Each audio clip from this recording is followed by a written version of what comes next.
سرخط مهمترین خبرها: راهپیمایی پولک جاویدان در دوشنبه امسال هم برگزار می شود. دلیر امام علی غالب آزمون رادیویی آزادی شد و سرگئی لاوروف وزیر کارهای خارجه روسیه به دوشنبه می آید.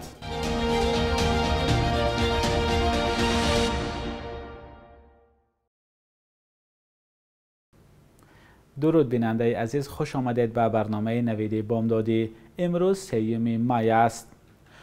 تشبسکاران برگزاری راهپیمایی پولک جاویدان در دوشنبه گفتند که منتظر پاسخ خطی مقامات دوشنبه برای برگزاری این راهپیمایی هستند. قرار است این راهپیمایی روز 9 می برگزار شود.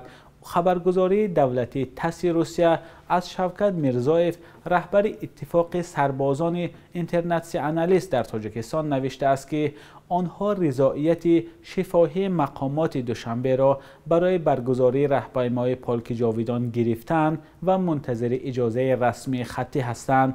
او افزوده است حتی اگر اجازه رسمی هم نباشد، بر اساس اجازه شفاهی آن چاره‌بینی برگزار می شود. او افزوده است که سالهای گذشته هم به اجازه رسمی این راهپیمایی صورت می گرفت. شوکت میرزایف گفته است که اتفاق سربازان اینترناسیونالیست تاجیکستان چند پیش برنامه راهپیمایی را به شهرداری دوشنبه و سفارت روسیه در دوشنبه فرستادند که عمدتاً در باغ غلب صورت می گیرد. پولک جاویدان یک راهپیمایی اختیاری است که سال 2011 با تشبس گروه ژورنالیستان روس در شهر تومسک برگزار شد. رادیوی آزادی غالبان آزمون سخن دارم را معین کرد. جایزه اول به بلاگر تاجیک دلیر امام علی برای سلسله بلاگ‌هایش از مشکلات مردم و شرکتش در بحث‌های گپ آزاد، جایزه دوم به بختیار میرزایف آموزگار از شهر دوشنبه برای پیشنهاد جالب رشد دوچرخه سواری و جایزه سوم به دانشجو زیوربانا رؤوفی برای سلسله بلاگ‌هایش از حیات و اندیشه جوانان تقدیم کرده می‌شوند. فیلمساز، هنرپیشه و روزنامه‌نگار دلیر امام علی که سال گذشته مقامات تاجیکستان به او اجازه ندادند خبرنگاری رادیوی آزادی در دوشنبه شود، دست به فعالیت آزاد زد و به یک بلاگر موفق کشور تبدیل یافت. او در گزارش‌های خود مسئله‌های مهم جامعه را به نمایش می‌گذارد و به حل آنها مدد می‌رساند. برنده جایزه دوم رادیوی آزادی آموزگار از شهر دوشنبه بختیار میرزایف پیشنهاد کرد که در شرایط گرانشوی سوزشواری مردم بیشتر از دوچرخه استفاده کنند. او از تجربه خود که 2 سال به این سو به همه جای شهر با دوچرخه می رود نقل کرد. روزنامه‌نگار جوان دانشجوی دانشگاه در فرانسه زیوربانا رؤوفی در یک سلسله نامه‌ها به همسالانش مسئله های را مطرح نمود که هواداران زیاد پیدا نمودند. رادیوی آزادی پیروزان آزمون سخن دارم را شادباش میگوید. برای آنها چنین جایزه ها تقدیم کرده می شود: جای یکم ویدیو کامرای نیمه حرفه‌ای، جای دوم نوترین نمود پلانشت و جای سوم تلفن هوشمند. سرگئی لاوروف وزیر کارهای خارجه روسیه هفته آینده به دوشنبه می آید. به اطلاع ماریا زخارova سخنگوی وزارت کارهای خارجه روسیه، این سفر روز 13 می صورت می گیرد. به گفته منبع، سرگئی لاوروف در دوشنبه در نشست شورای وزیران کارهای خارجه کشورهای عضو اتحاد دولت‌های مستقل شرکت می کند. وزیران درباره مسئله‌های مبرم منطقوی و همچنین بین المللی تبادل افکار نموده رشد همکاری‌ها را در چهارچوب سازمان اتحاد دولت‌های مستقل بررسی می‌کنند، گفته از سخنگوی وزارت کارهای خارجه روسیه. شهردار پیشین دوشنبه مقصود اکراموف در تاریخ تاجیکستان شخصی دانسته می شود که به برکندن هیکل داهی کمونیستان ولادیمیر لنین از مرکز پایتخت دستور داد. برکندن مجسمه در تیر ماه سال 1991 هزاران طرفدار کمونیسم را به میدان کشاند و حزب کمونیست را که عملاً دولت اندرون دولت بود تکان حل کننده داد، تکانی که بعداً زمینه جنگ شهروندی در تاجیکستان شد. سرنوشت مقصود اکراموف این بوده است که در دوران پرشور از سال 1986 تا 1993 رئیس شهر دوشنبه باشد. همکاران هم سروناز روح الله و شهلای عبدالله نگاه کردند به زندگی نامه مقصود اکراموف. کندن هیکل لنین در میدان مرکزی دوشنبه در تیر ماه سال 1991. این حادثه اعتراض طرفداران حزب کمونیست را به بار آورد. نشی این اعتراض ضد شهردار وقت دوشنبه مقصود اکراموف نیز روانه بود. 23 سپتامبر جلسه فوق‌العاده پارلمان دعوت شد که در آن قدرالدین اصلانوف رئیس شورای عالی و مقصود اکراموف شهردار دوشنبه نیز زیر فشار قرار گرفتند. اصلانوف استعفا داد. تلاش شد که اکراموف در تالار پارلمان به حبس گرفته شود. سیسیای اضطراری سیسیای فوق‌العاده دعوت شد و قدرالدین اصلانوف را برکنار کردند و پروکورور جمهوری عبیداللهیف از депутат‌ها درخواست کرد که اجازه دهند برای ویران کردن، برای واندالیسم، برای میراث فرهنگی در سیمای هیکل لنین را افکندن از بالای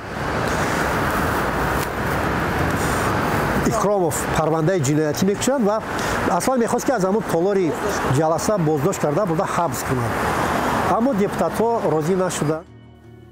مقصود اکراموف را شهردار زمانی بازسازی نام میبرند که در عمر کوتاه خود برای رشد و آبادی دوشنبه زحمتی زیاد کشیده است. او اگر زنده می بود 2 می امسال 75 ساله می شد. دو نکته را به این نوبت گیریم.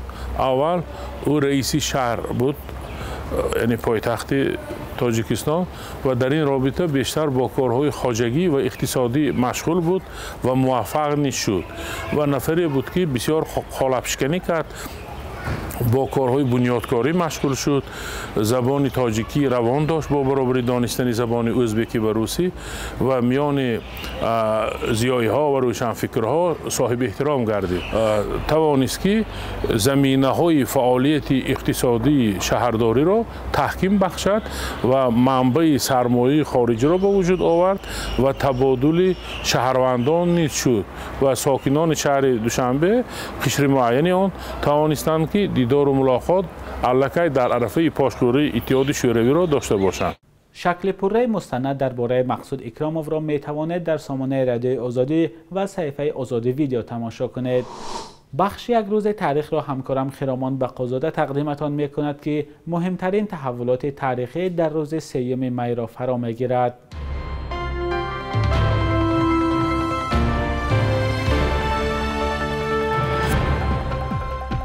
3 مای روز آزادی مطبوعات است. در تاجیکستان سالهای آخر نگرانی‌ها از فشار بالای مطبوعات و محدود شدن آزادی بیان زیاد صدا می‌دهد.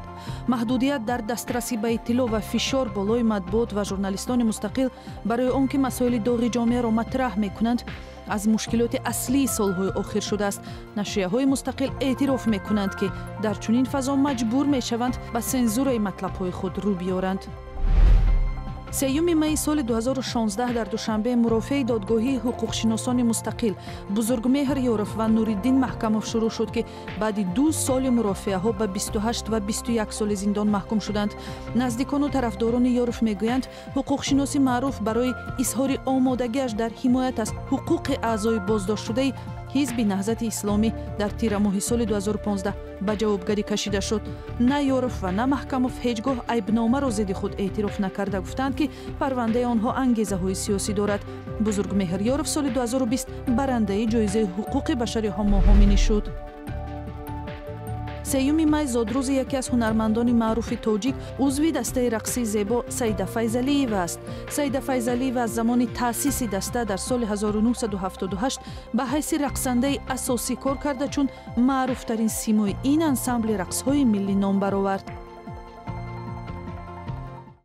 قرب روبل روسی و دلار آمریکایی در برابر اسعار ملی سامانه بی تغییر است. صبح امروز در بانک‌های تجارتی تاجیکستان 1000 روبل از 140 تا 160 سامانه عوض کرده می شود. 100 دلار آمریکایی باشد در بانک‌ها به 1120 تا 1141 سامانه برابر است. قرب رسمی بانک ملی تاجیکستان برای امروز 3 می چنین است.